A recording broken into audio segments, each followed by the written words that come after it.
दोस्तों, मेरा नाम वर्मा यादव है और मैं बिहार सिवान जिले का रहने वाला हूँ। Thank you.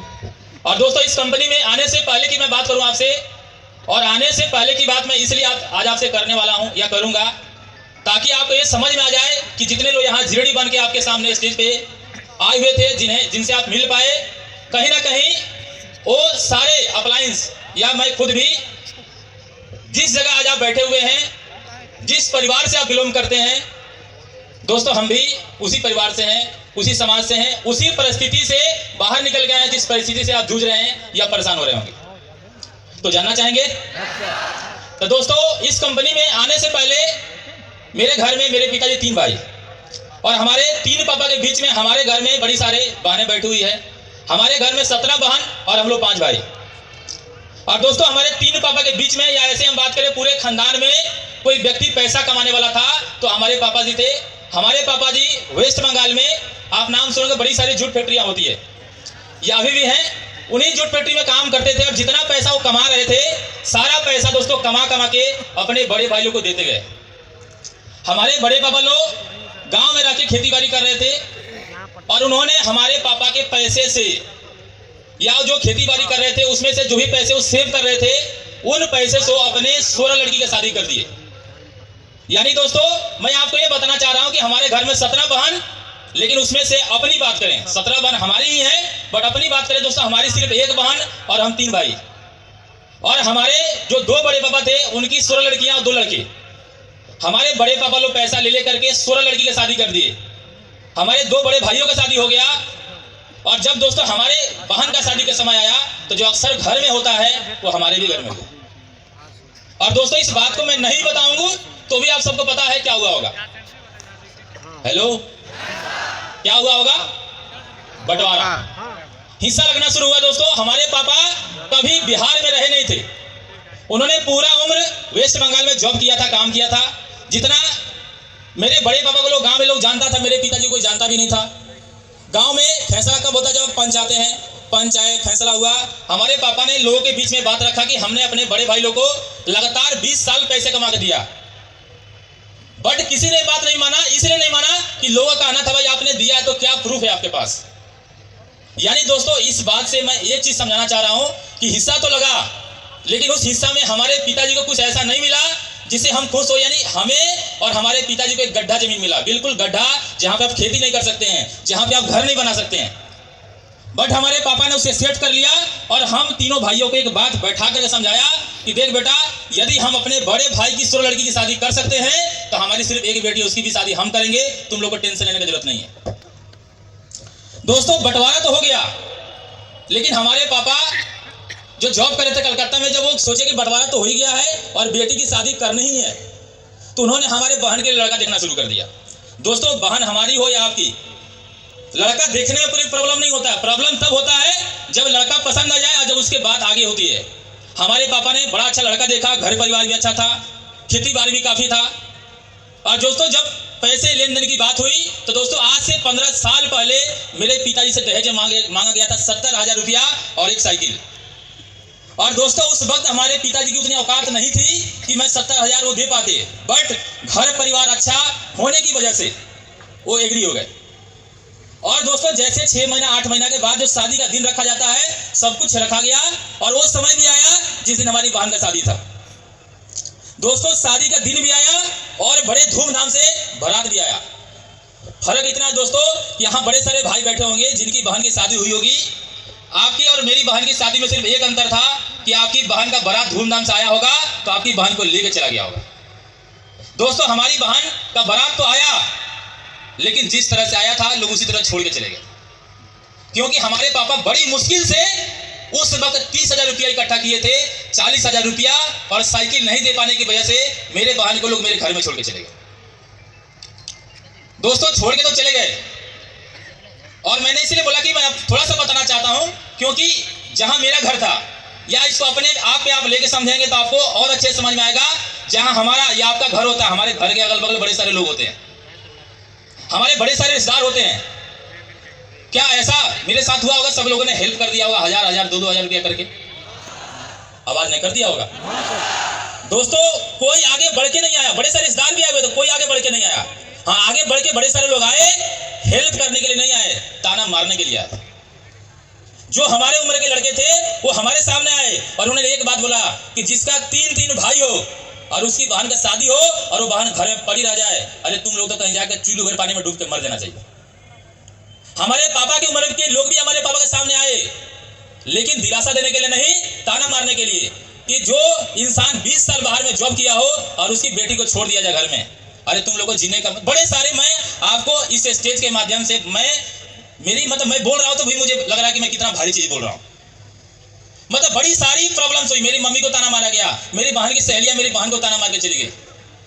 और दोस्तों उस वक्त मैं 10वीं क्लास की पढ़ाई कर रहा था और उस दिन मुझे एहसास हुआ, इसको आप नेगेटिव या पॉजिटिव दोनों एंगल से ले सकते हैं दोस्तों, मुझे उस दिन एहसास हुआ कि मैं पढ़ाई करके कुछ नहीं कर सकता हूं। और मैंने पापा को कुछ नहीं बोला, मम्मी को भी कुछ नहीं बोला, और जितने सारे किताब वगैरह थे मैंने उसको, घर में खाना बनता आपने देखा होगा, आज गैस से पहले चूल्हे पे खाना बनता था, मैंने सारा कॉपी उठाया, किताब उठाया और चूल्हे में डाल दिया।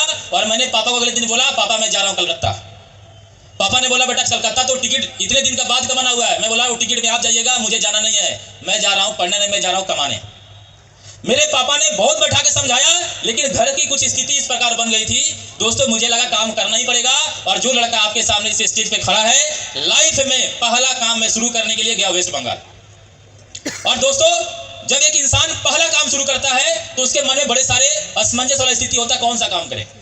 काम मेरे सामने बड़े थे, आपके सामने बड़े सारे काम होंगे।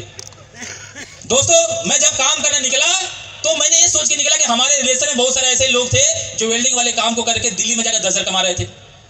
हमारे गांव में बड़े सारे ऐसे लोगों में जानता था जो वेल्डिंग वाले काम को करके महीने का 15 हजार कमा रहे थे। बड़े सारे सिवान में तो खास करके ऐसे ऐसे घर हैं जहां पे हर घर का एक आदमी विदेश में रहता है। बड़े सारे ऐसे लोग थे जो वेल्डिंग वाले काम को करके महीने का 45 हजार रुपया कमा रहे थे।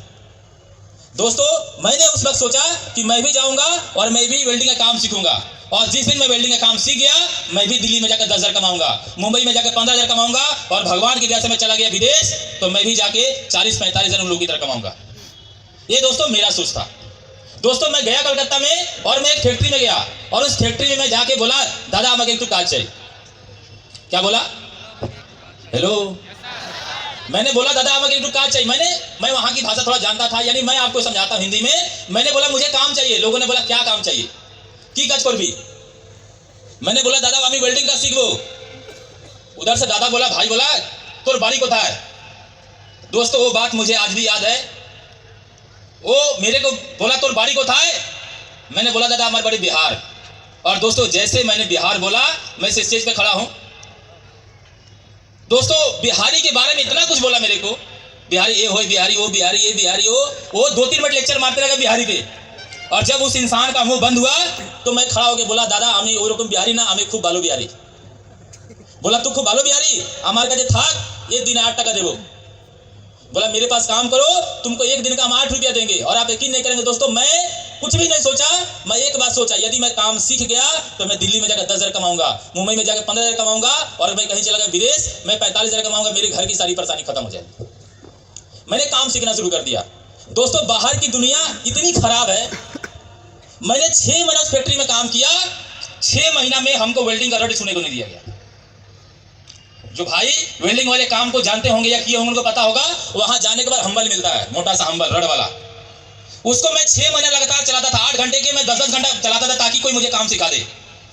बट 6 महीना खत्म हो गया, मुझे वेल्डिंग का रड छूने को नहीं मिला। मेरे घर की परेशानी दिन पर दिन घटने का दिन पर दिन बढ़ रही थी। हमारे पापा दोबारा अगर कलकत्ता में काम करने के लिए, सरकारी नौकरी था नहीं दोस्तों, हमारे पापा को उस काम से निकाल दिया गया कि अब आपके बाजू में वो दम नहीं है, अब आपके शरीर में वो जान नहीं है, ये काम आपसे होने वाला नहीं है। हमारे पापा का जॉब भी चला गया। एक बेटी से बाप बहुत प्यार करता है, मेरी भी एक बेटी है, मैं भी बहुत प्यार करता हूं, लेकिन एक बेटी का तकलीफ एक मां ही समझ सकती है। मेरी मां दोस्तों हमेशा रोती रहती थी, समय पे खाना ना खाना। मेरी मम्मी को टीबी की शिकायत हो गया। इतनी सारी परेशानी जब बढ़ गई तो मैंने सोचा 8 रुपया काम करेंगे, कल मेरी मां मर जाएगी और हम बर्बाद हो जाएंगे। और उस वजह से दोस्तों मैंने उस वेल्डिंग वाले काम को छोड़ करके मजबूरी में मैंने उस काम को करने का फैसला किया, जिस काम को मेरे पापा 25 साल लगभग 20 साल किए थे। और वो काम था जूट फैक्ट्री वाला काम, जहां पे जूट बनता था, जिसमें गेहूं चावल बोरा गेहूं चावल भर के आता है। दोस्तों मैं उस फैक्ट्री में जब काम करने गया 2-4 दिनों में काम सीख गया और मेरा सैलरी होगा 2800 रुपया। यानी दोस्तों मैं वेल्डिंग वाले काम को छोड़ के जूट मिल में काम करने लगा, मेरा सैलरी 2800 रुपया हो गया और मुझे लगा कि 2800 रुपया बहुत ज्यादा है। लेकिन 1 महीने के बाद मुझे समझ में आया कि 2800 से कुछ होने वाला नहीं है। दोस्तों 2800 वाला काम करने के साथ साथ मैंने छोटे छोटे बच्चे को ट्यूशन पढ़ाया। यहां तक कि दोस्तों मैंने गेटमैन वाला काम, दरबान वाला भी काम किया है। इसके अलावा दोस्तों समय समय पे त्योहारों में, जैसे दिवाली खत्म हुआ, दशहरा खत्म हुआ, मैंने फुटपाथ पे बाजार लगाता था और मैं वहां पे भगवान का कैलेंडर बेचा करता था। 2 का कैलेंडर 2 रुपया में खरीद के लाते थे, 5 में बेचते थे, 5 खरीद के लाते थे, 10 में बेचते थे। काम दोस्तों हमने बहुत सारा किया और मैंने बाहर में पूरा 6.5 साल काम किया। और आपको सुन के बड़ा अजीब लगेगा दोस्तों, 6.5 साल मेरी बहन शादी के बावजूद मेरे घर में पड़ी थी, क्योंकि उतना पैसा हम जुटा नहीं पा रहे थे कि हम बहन के घर वाले को दे पाए। लेकिन दोस्तों जैसे आप सब भाग्यशाली लोगों को इस विलेज में आने का मौका मिला, मुझे भी 10 नवंबर 2009 को किसी और के साथ नहीं दोस्तों, अपने सगे छोटे भाई के साथ, जिसका नाम है दोस्तों मिस्टर उमेश कुमार यादव, उस इंसान की वजह से मुझे इस विलेज में आने का मौका मिला। शायद आप ताली बजा रहे दोस्तों, ताली काफी कम है। मैं ऐसे बोलूं कि मैं यदि शरीर का पूरा खून उस इंसान को दे दूं तो भी वो कम पड़ जाएगा, क्योंकि शायद आज मेरे लाइफ में कुछ ही बदलाव हो पाया, उसमें सबसे बड़ा रोल किसी का है तो मेरी अपलाइन का है। थैंक यू दोस्तों मैं विलेज में आया, जैसे आप आए होंगे मैं भी आया, काम को देखा। काम मुझे इतना शानदार लगा क्योंकि यहाँ पे एक मौका था, एक बेहतरीन मौका था अपने गरीबी को जड़ से उखाड़ कर फेंकने का। मैंने काम को देखा, बड़े सारे अप्लायंस हमारे यहाँ बैठे हुए हैं, हमारे राजकुमार सर बैठे हुए हैं, हमारे संजय सर बैठे हुए हैं, बड़े सारे अप्लायंस को मैं करीब के इनके साथ में रूम शेयर किया। मैं इतना मोटिवेट था इस काम को लेकर दोस्तों, मैंने इंतु किंतु परंतु नहीं किया और मैंने तुरंत काम को शुरू कर लिया। दोस्तों मैं इस बिजनेस को देखा, काम को शुरू कर लिया। 1 दिन 2 दिन 3 दिन 4 दिन 5 दिन 6 दिन लगातार एक ट्रेनिंग को हमने अटेंड किया। क्योंकि जब मैं पहला दिन ट्रेनिंग में जा रहा था, मेरी अपलाइन ने कॉपी का 2 पेज कर दिया और एक तरफ लिखा था, मुझे आज भी याद है दोस्तों, एक तरफ लिखा था 10 लाख और एक तरफ लिखा था कंपनी के सारे ट्रेनिंग का नाम। मैं नया था दोस्तों, मेरे से मेरी अपलाइन ने एक बात पूछा, भैया एक बात बताओ तुझे क्या चाहिए, 10 लाख या ट्रेनिंग? मैं नया था दोस्तों, मैंने तुरंत बोला, 1 सेकंड भी नहीं लगाया और मैंने एक बात बोला, भाई ये ट्रेनिंग तू रख ले, 10 लाख मेरे को चाहिए। मेरे अपलाइन ने दोबारा पूछा, चलो मैं फिर से पूछता हूँ, क्या चाहिए, ट्रेनिंग या 10 लाख? मैंने दोबारा बोला 10 लाख। उसने फिर पूछा, वो जितनी बार पूछा मैंने बोला 10 लाख। उसने बोला यदि 10 लाख तू आज लेगा, आज तू 10 लाख लेगा, ये 10 लाख आज नहीं तो 1-2 साल के बाद खर्च हो जाएंगे, लेकिन यदि आपने कंपनी का सारा ट्रेनिंग एक एक करके अटेंड कर लिया तो ऐसा 10 लाख तू यहां से महीने का छाप सकता है। थैंक यू दोस्तों ये बात मुझे यहां समझ में आई और मैंने यहां से ट्रेनिंग अटेंड करना शुरू किया। सारी ट्रेनिंग को एक एक करके मैं अटेंड किया, चाहे वो साइकोलॉजी हो, प्रोडक्ट की ट्रेनिंग हो, क्रिएशन की ट्रेनिंग हो, सारी ट्रेनिंग को मैं एक एक करके अटेंड किया और मुझे इतना भरोसा हुआ अपने आप में कि मैं इस विलेज में आरडी नहीं, मैं बनूंगा स्टार आरडी। भरोसा इतना था दोस्तों, मैं स्टार आरडी बनूंगा, लेकिन मेरी एक घटना ने सब कुछ खत्म कर दिया। जानना चाहेंगे? जानना चाहेंगे?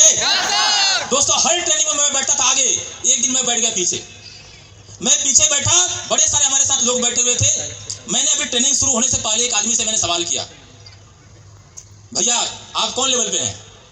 उन्होंने मेरे पे सवाल दाग दिया, बोल तेरा नाम क्या है बताओ पहले। मैंने बोला वर्मा यादव। बोला नाम बताओ। मैंने बोला मेरा नाम है वर्मा यादव। अरे नाम बताओ भाई।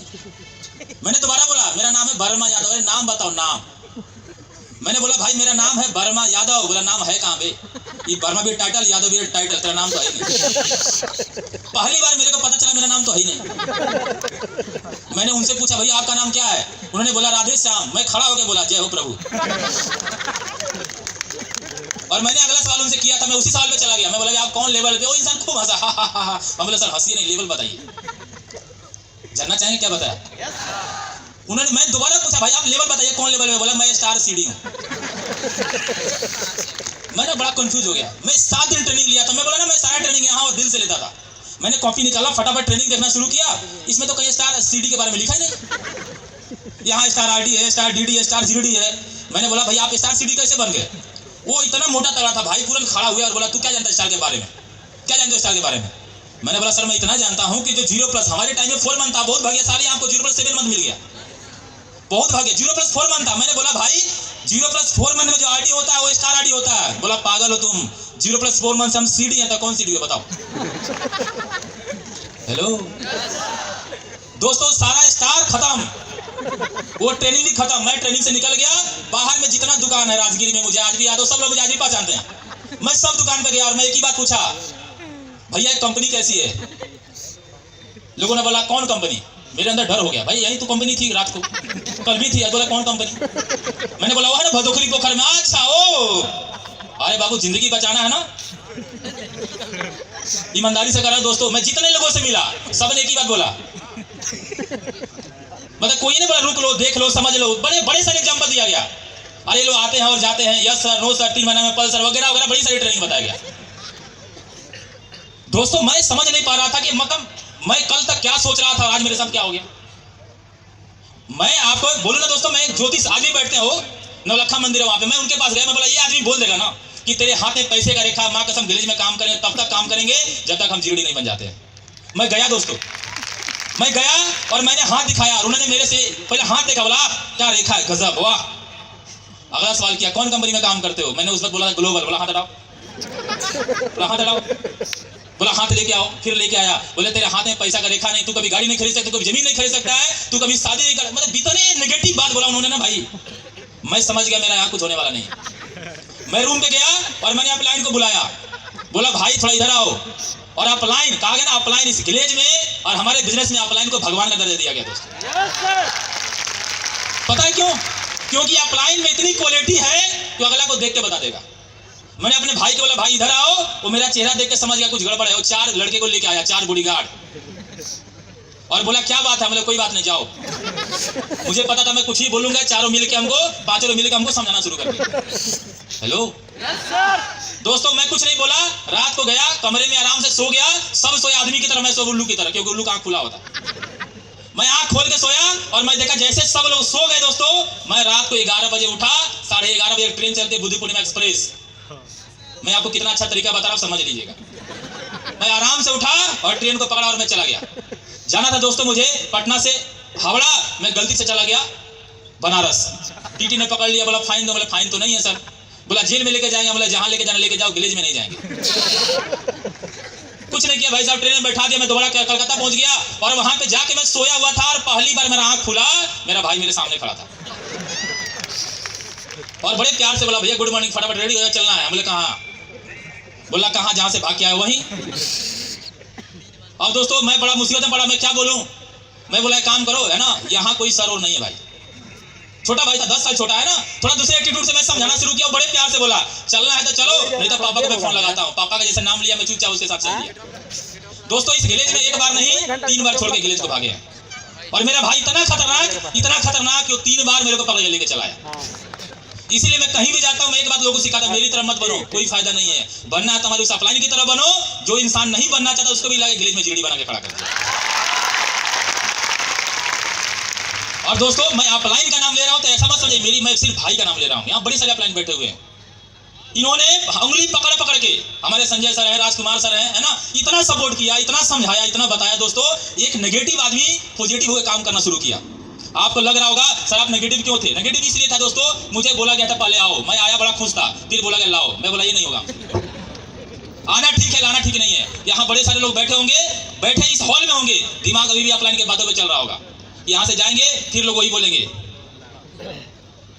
हेलो देखो प्रॉब्लम लाओ में नहीं है, प्रॉब्लम यहाँ है। जानना चाहेंगे? जानना चाहेंगे? मेरे अपलाइन ने मेरे से पूछा भैया प्रॉब्लम क्या है बताओ। मैं बोला प्रॉब्लम वही है भाई, वो तू जो बोल रहा है। मैं आया ठीक है, तू बोलता वो मेरे से नहीं होगा। मेरा भाई बोला शुद्ध में बात करो, पीडी बनने से डरते हो? हम बोले हाँ पीडी तो नहीं बन पाएंगे, बाकी सब ठीक है, तू पीडी बना दे मेरे को। बड़ी सारी बात था दोस्तों, है ना, बट मेरे मन में सबसे बड़ा डर था कि मैं सीढ़ी से पीडी नहीं बन पाऊंगा, मेरे साथ मैं किसी को नहीं ले जा सकता हूँ। मेरे अपलाइन ने उस वक्त मेरे को एग्जांपल दिया था, सुनना चाहेंगे? मेरे भाई ने बोला भैया एक बात बताओ, तू स्कूल से कभी भागा है? आप में से कितने ऐसे लोग स्कूल में हाफ टाइम बिना छुट्टी लिए भाग गए? हम तो रोज भागते हैं। आप लोग मेरी तरह हाथ नीचे कर रहे भागिया दोस्तों। मैं बड़ा हंस के बोला यार मैं एक बार नहीं, मेरा शुक्रवार फिक्स था क्योंकि क्रिकेट मैच होता है 2 बजे के बाद, शुक्र शनि रवि 3 दिन क्रिकेट मैच। मैं बोला एक बार नहीं भागा हूं, कितने बार भागा? बोला भाई भागा कैसे बता। मैंने भागना बहुत आसान काम है यार, मेरे मोहल्ले के 4-5 लड़के पढ़ते थे, अकेले भागेंगे पकड़े जाएंगे, सबसे आसान तरीका 5 को लेके भागो, और 5 को लेके भागने के लिए उसको अप्रोच करना पड़ेगा, और अप्रोचिंग का फंडा बहुत आसान है। हेलो मैं जाता था उनके पास और मैं एक ही बात बोलता था, भैया चलो फटाफट चलते हैं ना क्रिकेट मैच। बोला मम्मी मारेगी, पापा मारेंगे। अरे कोई नहीं मारेगा यार, कोई पूछे सीधे बोला हेडमास्टर की मां मर गई, बस बात खत्म। मैं आगे आगे, मेरा चार दोस्त मेरे हेलो मेरे पीछे पीछे। कौन प्रमोशन हुआ बताइए? आवाज नहीं, कौन प्रमोशन हुआ? वो बड़ा मुस्कुरा के बोला, भैया एक बात बताए तेरे को, मम्मी भी सीढ़ी से पीढ़ी बन गई है। हम बोले यार मम्मी तो अंगूठा छाप, कभी स्कूल गई नहीं, भागी कहाँ से? उसे मेरे भाई ने एग्जांपल दिया कि आज हम गांव देहात की बात करें, अधिकांश लोग गांव देहात से यहाँ पे। गांव देहात में आम के सीजन में आम लग जाता है, कच्चे कच्चे आम बगीचे में, और हमारे घर से थोड़ा दूर बगीचा हो और रात को 1 बजे खूब जोर से आंधी आता है, तो हमारी माँ कहाँ जाती है? आम के बगीचे में अकेले? बिल्कुल नहीं, 4 औरत को 2-4 को छोटा छोटा हाफ टिकट को भी लेके जाती है। हमारी माँ आगे आगे, 2-4 औरत 2-4 बच्चे पीछे पीछे। कौन प्रमोशन हुआ बताइए? आवाज नहीं, कौन प्रमोशन हुआ? अरे भाई कौन पीढ़ी नहीं बनता है? हेलो हाँ, ऐसे में कितने एग्जांपल आप देखो ना, कौन पीढ़ी नहीं बनता? एक भिखारी 10 लोग से भीख मांगता है, 4 लोग भीख दे दिया, कौन प्रमोशन हो गया? आवाज नहीं, कौन प्रमोशन हुआ? अरे हमारी बहन की बात करें, मार्केट में गांव में थोड़ा दूर होता है, हमारी बहन को अकेले मार्केट जाने में डर लगता है, 4 सहेली को लेके जाती है मार्केट में लिपस्टिक वगैरह खरीदने के लिए, कौन प्रमोशन हुआ? आवाज नहीं, कौन प्रमोशन हुआ? बचपन के दिन याद हुआ जब क्रिकेट खेलने गए होंगे, बैट बॉल लेकर के, बड़े सारे दोस्तों को अपने इकट्ठा किया, चल चल क्रिकेट खेलने। वो नहीं जाते होंगे, आप डायलॉग मारते होंगे, खेलेगा कूदेगा होगा नवाब, पढ़ेगा लिखेगा होगा खराब। 4 दोस्त मिल जाते होंगे, आप आगे आगे, 4 दोस्त आपके पीछे पीछे, कौन प्रमोशन हुआ? आवाज नहीं, कौन प्रमोशन हुआ? आप ध्यान से उठा के देखो, हर क्षेत्र में लोग सीढ़ी से क्या बन रहे हैं? सीढ़ी से क्या बन रहे हैं? बड़े सारे भाई बैठे होंगे, दिल्ली पंजाब हरियाणा कमाने गए होंगे, आप गांव आए, 4 दोस्तों को वहां लेके चले गए, कौन प्रमोशन हुआ? आवाज नहीं, कौन प्रमोशन हुआ? तो क्या डरना चाहिए? जब ये सब बात में जाना दोस्तों, तो मेरे मन का डर धीरे धीरे खत्म हुआ। उन्होंने मेरे को बोला, मेरे भाई ने, कि भैया दुनिया का सबसे आसान काम, मैं आपको बताता हूँ, दुनिया का सबसे आसान काम कोई है तो है लोगों को अप्रोच करना। देखना चाहोगे? कहीं नहीं, मैं ही दिखाता हूं, देखना चाहेंगे? प्रोग्राम खत्म होगा, कल अपने जोन में जाइएगा और आराम से मार्केट घूमते घूमते जाइएगा, बड़ा सा नाला मिलेगा, नाले के अगल बगल बड़े सारे दुकान होते हैं, और किसी को कुछ नहीं बोलना है, सिर्फ नाले में जाके आपको झांकना है।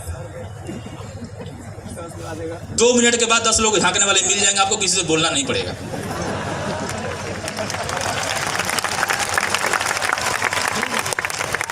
आप फील्ड में चले जाना, बड़े क्रिकेट मैच हो रहा होगा, फुटबॉल मैच हो रहा होगा, और कुछ मत बोलना, खाली जाके बीच में बोला, अरे यार हो देखो क्या हो गया।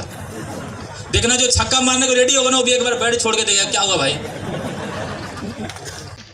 मैं आपको क्यों बोल रहा हूं? हमारे मन में डर था। आप में से बड़े सारे लोग होंगे जिनके मन में डर चलता, डरो मत। दुनिया का सबसे आसान काम शुरू किए हैं, दुनिया का सबसे, अरे डर रहे हो यार, बाबा रामदेव देखिए कितने लोगों ने नेटवर्क बना लिए, सीढ़ी से पीढ़ी बने क्या? आवाज में, सीढ़ी से पीढ़ी बने, जीडीडी हो गए, पहले आए है ना, मैं शर्ट पहना, वो यहाँ लोटा बना दिए है ना, ऐसे किए वैसे किए है ना, नेटवर्क बना लिए। देखो जियो कंपनी ने आया, क्या बोला लोगों को? जियो, क्या बोला? बड़ा प्यारा नाम, कितना कमाल का बोला, जियो, जाओ 1 साल जियो, और 1 साल के बाद 356, 458, इतना इतना दियो। हेलो, मेरी बात समझ रहे भाई? आपको एकदम दिमाग में डाल लो, कोई ऐसा काम नहीं शुरू किए हैं जो लोगों ने नहीं किया है। इस स्टेज के माध्यम से मैं बता, भगवान श्री राम जानते हैं आप लोग? जब उनको लंका में विजय प्राप्त करना था, रावण ने विजय प्राप्त करना था, क्या बना उन्होंने? पहले टीम में कौन कौन आया? हनुमान जी, सुग्रीव जी, जानते हैं आप लोग? धीरे धीरे कितना बड़ा टीम हो गया, देखो इतना बड़ा टीम हुआ कि रावण को खत्म कर दिए। डरो मत भाई, डरेंगे और डरेंगे। ये सब बात जब मैं सुना, मेरे मन का डर खत्म हुआ और मैंने अप्रोच करना शुरू किया, और गलती मेरे से हुआ। मेरे अपलाइन ने बोला, भैया पहले सीखना है। मैं बोला सीखना क्या? अब मुझे सब समझ में आ गया। सबसे पहले मैं फोन लगाया था अपने बड़े भाई को, मेरे बड़े भैया आज टीचर है, उस वक्त भी टीचर थे, और मैंने फोन लगा के बोला, भैया हमारी कंपनी में आइए, बड़ा शानदार काम है, लाइफ बदल जाएगा। मेरे बड़े भाई ने बड़े प्यार से बोला, पहले अपना बदल ले रख। मैंने अपने जीजा जी को फोन लगाया, क्यों? क्योंकि यहाँ अप्लाइन के माध्यम से बड़े सारे सीखने को मिला था कि आपको डायमंड बनना है तो आरडी बनाना पड़ेगा 3 लेग में, आपको जेडी बनना है 3 अलग लेग में क्या खड़ा करना पड़ेगा? डायमंड खड़ा करना पड़ेगा। मैंने सोचा यार जीजा को अप्रोच कर लेते हैं, मेरी बहन को छोड़ के रखा, उसी को लगा आरडी बना देंगे। मैंने जीजा जी को अप्रोच किया और बड़े प्यार से बोला, जीजा जी गुड मॉर्निंग। बोला कौन? तो मैं बोला वर्मा यादव, तो जानबे करते हैं बिहार में चलता है थोड़ा गाली वगैरह। दे दिया उन्होंने मेरे को बड़ा प्यारा सा। मैं बोला भाई गाली मत दीजिए, सुनिए हम आपको इसलिए फोन किए जीजा जी, हमारी कंपनी में आइए, 6 महीना के अंदर आपको आरडी बना के 2 व्हीलर गाड़ी खरीदवा देंगे। मेरे जीजा ने बड़े प्यार से बोला, बाप 6 साल में साइकिल नहीं दिया है, चल फोन रख। मैं अपने 2 भतीजा को अप्रोच किया और मैंने जैसे बोला, राजू विक्रम बड़ा शानदार काम है, बड़े प्यार से बोला वही काम है ना, सीडी पीडी पूरा बताना शुरू कर दिया। यानी जितना मैं दोबारा पॉजिटिव हुआ था, फिर मैं थोड़ा सा क्या हो गया, नेगेटिव। गलती किसमें था? मेरे में। इस बात से मैं ये समझाना चाहता हूं दोस्तों, सबसे पहला काम याद रखना, आपको कुछ ही पता चले पहले आपको सीखना। आपको पता चल गया मुझे ऐसे काम करना है, लेकिन उस काम को कैसे करना है आपको सीखना है। मुझे पता तो चल गया था, बट मैं अप्रोचिंग सीखा नहीं, जिसकी वजह से मेरे साथ जो आ सकते थे, जो आज हमारे साथ डायमंड होते, आज ना वो डायमंड है ना वो सीडी है, वो बाहर का डीडी है। हेलो। लेकिन दोस्तों उस वक्त मुझे एक बात समझ में आया कि हम सुने थे हॉट मार्केट, तो हमें इतना पता था हॉट मार्केट कौन होता है, जो हमारे रिश्तेदार होते हैं। उस दिन मुझे समझ में आया कि हॉट मार्केट वो नहीं होता है जो सिर्फ रिश्तेदार होते हैं, हॉट मार्केट वो होते हैं जो आपके ऊपर 100% बिलीव भरोसा करते हैं। और दोस्तों जब ये बात मुझे समझ में आया, मैंने दोबारा से लिस्ट बनाया और मैंने उनको अप्रोच करना शुरू किया जो मेरे ऊपर बिलीव करते थे। और आप यकीन नहीं करेंगे, 2 महीना 28 दिन जो लड़का सीढ़ी रहा था, मात्र 2 दिन में मैं हॉट मार्केट में उन लोगों से बात करने की वजह से जो मेरे बिलीव करते थे, 2 दिन में सीढ़ी से क्या बन गया, पीढ़ी बन गया।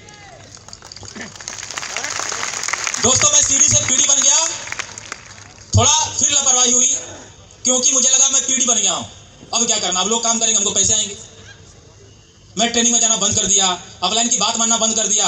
और हुआ क्या दोस्तों, आप सब डरना मत, जैसे आए थे सब चले गए। मैं फिर जैसे अकेला था मैं दोबारा अकेला रह गया। दोबारा जब मैं अकेला रहा, मुझे दोबारा ये समझ में आया कि सिर्फ लाना मकसद नहीं है, जैसा भी हमारे आलोक सर बता रहे थे, लाना मकसद नहीं है। आप जिनको लेकर के आते हैं, या हमारी दीदी बता रहे थे, जिनको लेकर के आते हैं आप तब तक मत छोड़ना जब तक वो बन नहीं जाते। जब दोस्तों दोबारा ठोकर लगा, मैंने दोबारा काम किया। और मैं जब इंसान को मैं लेके आया, मैं एक बात सोच के लेके आया था, जब तक ये डायमंड बनेगा नहीं, जब तक ये जीडी बनेगा नहीं, छोड़ना नहीं है। दोबारा मैंने दोस्तों काम किया और एक एक करके मेरे साथ 3 लोगों ने काम शुरू किया। और उन तीनों को मैं इतना ध्यान रखा जैसे एक माँ अपने बेटे का रखती है। मैं इतना ध्यान रखा जैसा एक भाई अपने बहन का ध्यान रखता है। और जिसकी वजह से आज मेरे वो तीनों लेग में 3 लोग डायमंड बन गए, जिसकी वजह से मैं क्या आपके सामने जीडी बन के खड़ा हूं। लेकिन दोस्तों जितना आसानी से मैंने बताया उतना आसान हुआ नहीं। पीडी से मैं जैसे ईडी प्रमोशन लेने वाला था, काफी समय लगा, पीडी से ईडी बनने मुझे 4 महीने समय लग गया। और दोस्तों जैसे जैसे समय लग रहा था, आप सबको पता है, वैसे वैसे हमारे घर में रिएक्शंस भी आते हैं, राइट। हमारे गांव से बड़े सारे लोग ऐसे थे दोस्तों जो हमसे पहले ग्लेज में काम कर चुके थे, जब ग्लेज में काम कर चुके थे। और कुछ लोग यहाँ से छोड़ के गांव में चले गए थे। उन्होंने मेरी मम्मी को समझाना शुरू किया, मेरे पापा को बताना शुरू किया कि चाची आपका बेटा ऐसा काम करता है, नेटवर्किंग करता है, वगैरह वगैरह, बड़ी सारी बात उन्होंने बोला। और मेरी माँ मेरे को फोन करके रोती थी और एक बात बोलती थी, बेटा एक बात बताओ, तूने बोला 3 महीने में पैसा कमाएगा, 6 महीना बीत गया, अभी तक 1 रुपया नहीं दिया। मैं माँ को एक ही बात बोलता था, क्योंकि मेरे पास शब्द नहीं थे। अपने अपलाइन लोगों से मैंने सीखा था और मैं एक ही लाइन बोलता था, माँ आज कौन हंस रहा है इंपॉर्टेंट, कल कौन हंसेगा और हमेशा के लिए कौन हंसेगा ये इंपॉर्टेंट है। दोस्तों 6 महीना बीत गया, 7वां महीना में ईडी से एसडी बना, 8वां महीना में एसडी से आरडी बना। और आरडी बनने के साथ मेरे साथ एक और घटना घटा दोस्तों। जिस दिन मैं आरडी बना और आरडी का पूरा खुशी भी हम अपने नेटवर्क के लोगों के साथ मना नहीं पाए थे, उस वक्त मेरे घर से फोन आया कि तुम्हारे पापा एक्सपायर कर गए। दोस्तों ये सब बात मैं बताता नहीं हूं, मतलब खुद भी तकलीफ होता है। दोस्तों आरडी बने और मात्र 5 दिन हुआ था मेरे पिताजी एक्सपायर कर गए। दोस्तों मैं पूरे टीम को, अब आपको पता है कि जवान बेटे का या फिर पूरे घर का जो गार्जियन हो खत्म हो जाए तो पूरे घर पे कैसा मुसीबत आया होगा। हेलो दोस्तों, इसीलिए मैं शुक्रगुजार हूं सभी अप्लायंस लोगों का। मैं घर चला गया दोस्तों, मैं पूरे महीने घर रहा। और मैं जब घर से आया, मेरे हाथ में इंसेंटिव था आरडी लेवल का 47,100 रुपये का था। और दोस्तों वो इंसेंटिव मेरी वजह से नहीं बना था, यहाँ सारी अप्लायंस हमारी बैठी हुई है, अप्लायंस लोगों की और डाउनलाइन की वजह से बना था। इस बात से मैं एक बात समझाना चाहता हूं दोस्तों, कैसा बिजनेस आप समझिए, बाहर में कहीं 5 दिन आप जॉब पे नहीं जाएंगे, 5 दिन का पैसा मिलने वाला नहीं है। मैं पूरे महीने घर रहा, मुझे पता भी नहीं था, मुझे खुद अपना होश नहीं था मैं नेटवर्क का क्या ध्यान रखता। यानी दोस्तों जो आप सुनते हैं सीनियर सपोर्ट, वाकई था, आप मेरी कहानी सब समझ सकते हैं। और दोस्तों उसके बाद में जब आया, मैं माँ से एक ही बात बोल के आया था, माँ आज जा रहे हैं आरडी बन के, और जब तक डीडी नहीं बनेंगे मुंह नहीं दिखाएंगे। मैं बहुत मेहनत किया दोस्तों, लगा रहा। लेकिन कहा गया ना, हर कामयाबी में एक अच्छी अपलाइन का साथ में होना जरूरी है। लगा तो मैं रहता था दोस्तों, 20,000 25,000 का इंसेंटिव आता था, 40,000 का इंसेंटिव, मैं बड़ा खुश रहता था। एक दिन हमारी मुलाकात हुई, हमारे सिंडिकेट टीम के सदस्य हैं, हम सभी का प्लान है मिस्टर राजेश सर से।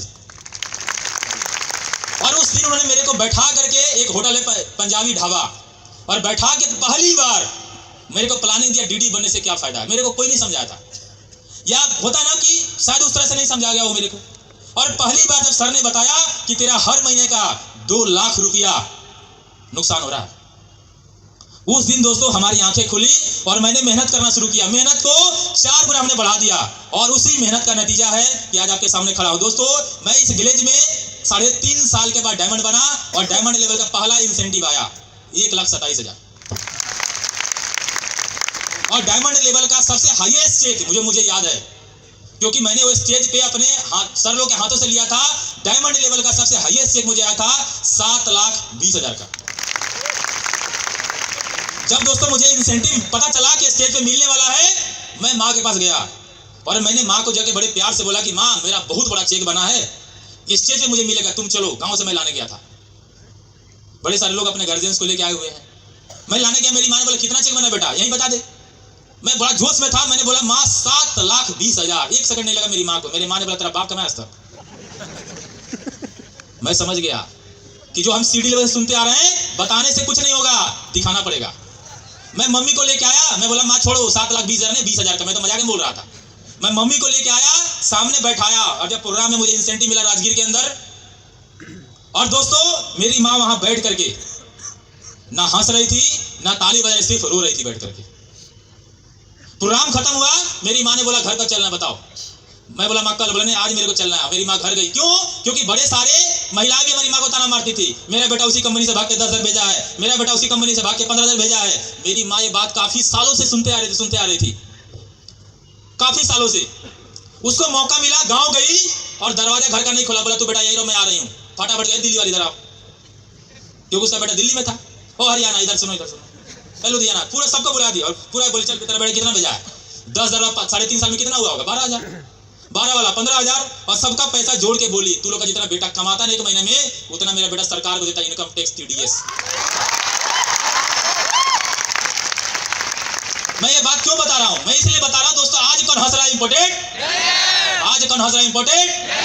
क्या उसके बाद हमारी माँ को कोई ताना मारने आता होगा? मेरे घर में गांव था, मेरे गांव में मेरा घर था, लोग देखता था, लोग बोलता था देखो ग्लोबल वाला घर है, देख लो। क्यों? घर ही नहीं था, झोपड़ी था। और आज भी लोग देखता है और बोलता है भाई देख लो ग्लोबल वाला घर है ना, इधर चलो इधर चलो। हेलो, आपको क्या लगा डीडी बन के शांत हो गए होंगे? भाई बड़े सारे और अप्लायंस संपर्क हुआ, संजीव सर, सीताराम सर है ना, हमारे मैंने बड़े सारी अप्लायंस बैठे हुए हैं। इतना प्लानिंग मिला हमें, ये समझ में आ गई इस अभी ये शांत नहीं होना है। 7 कुछ नहीं है, 7 लाख कुछ भी नहीं है। सर लोगों ने बोला ऐसा 7 लाख तू टैक्स भर सकता भाई। मेरे को यकीन नहीं होता था। बोला 7 या 10 आएगा 15 आएगा। मैं बोला यकीन नहीं मेरे को हो रहा था दोस्तों। मैं लगा रहा ऑफलाइन की बात पे। बस एक बात था, ऑफलाइन आपकी जो काम आपको बोलती है आप करने में पीछे मत हटो। ये मैं क्या, आप हमसे भी कई गुना ऊपर आप जा सकते हैं दोस्त। मैंने काम करना शुरू किया। मैं इस विलेज में 4.5 साल लगा। 4.5 साल में दोस्तों मैं बन गया जीडी। और जीडी बनने के बाद मेरा फर्स्ट इंसेंटिव आया था 8,20,000 का। और सबसे हाईएस्ट इंसेंटिव जानना चाहेंगे? और जानना चाहेंगे दोस्तों, जीडी लेवल का जो सबसे हाईएस्ट इंसेंटिव मैंने जो अभी तक अर्न किया है, और वो पॉसिबल हो पाया है जो हमारे आलोक सर इतना देर से आपको बताया था नए प्लान को लेकर के। दोस्तों मेरा सबसे हाईएस्ट इंसेंटिव आया वो था 19,20,000। दोस्तों ईमानदारी से कहूं, कभी मैं सोचा नहीं था। मुझे अपने लाइफ की कुछ घटना याद है। मैं एक दिन अपनी गाड़ी साफ कर रहा था, एक आदमी आके बोला ड्राइवर साहब टाइम कितना हो रहा है। मैं आपको ना ऐसी घटना बता सकता हूं ना कि आप दंग में रह जाएंगे। मैं भी गांव गया हुआ था और वो एक आदमी बोला इधर आओ, क्या काम करते हो? मैं बोला मैं विलेज में हूँ, village trade India private limited. थोड़ा बताना शुरू किया। बोला अच्छा। हम सर लोग सीखे थे, जो आदमी थोड़ा दांत फाड़े उसको थोड़ा बड़ा दांत फाड़ के दिखाओ। और मैं बोला आप क्या करो वही वाला। चुपचाप चला गया। प्रॉब्लम है ना, हम लोग डर जाते हैं। आप देखो आपको थोड़ा सा हंसे, थोड़ा ये 2 दांत दिखा, पूरा बत्तीसी दिखा देना, चुपचाप चला जाएगा। भाई हमें पता है, मैं ये बात अच्छे से जानता हूँ। मेरी बाहर में सच में कोई औकात नहीं। वो आदमी गलत थोड़ी ना बोला, ड्राइवर के ड्राइवर से टाइम बताओ। मैं स्पॉट पे उतार दूं, बाहर जाकर इतना कमाता, कौन विश्वास करेगा? जिसने मेरे को जन्म दिया उसका भरोसा ही नहीं है, कौन विश्वास करेगा बताइए?